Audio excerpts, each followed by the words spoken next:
Tentara wanita Israel dilaporkan mengalami kekerasan seksual yang diduga dilakukan oleh sesama prajurit pria IDF di dalam markas militer. Aksi kekerasan itu bahkan dilakukan terhadap sesama anggota unit dan tentara wanita Israel. Dikabarkan 7 prajurit aktif Angkatan Udara Israel ditangkap oleh penyidik polisi pada Selasa 8 Juli. Prajurit yang bertugas di sistem pertahanan udara Arrow itu diduga melakukan kekerasan fisik, psikologis, dan seksual. Dikutip dari Ynet News, penyiksaan itu berlangsung berminggu-minggu dan menargetkan lebih dari 10 rekrutan anggota baru. Korban melaporkan adanya tindakan pemukulan hingga kekerasan seksual yang mereka alami selama di markas militer. Dilaporkan para tersangka dihadirkan di pengadilan militer untuk sidang perpanjangan penahanan pada Rabu 9 Juli. Dalam pemeriksaan awal, beberapa prajurit mengaku tindakan mereka hanyalah bercanda. Prajurit IDF itu bahkan berdalih aksinya dilakukan atas dasar suka sama suka tanpa adanya unsur paksaan. Kasus ini pun terungkap setelah seorang prajurit berani mengajukan pengaduan resmi kepada atasan mereka. Sementara itu, polisi Israel menyatakan potensi pelanggaran terjadi saat berlangsungnya perang dengan Iran. Saat itu, sistem Arrow berperan penting dalam pertahanan udara Israel. Presiden Amerika Serikat Donald Trump menyatakan dukungan penuh terhadap Hamas dalam perang melawan Israel di jalur Gaza. Trump berjanji akan melindungi Hamas dan mencegah Israel melanjutkan serangan brutal di Gaza.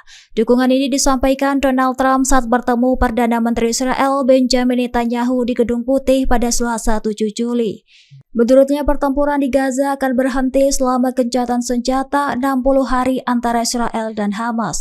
Bahkan setelah gencatan senjata, Presiden Amerika Serikat itu mengklaim pertempuran tidak akan berlanjut jika kesepakatan tercapai.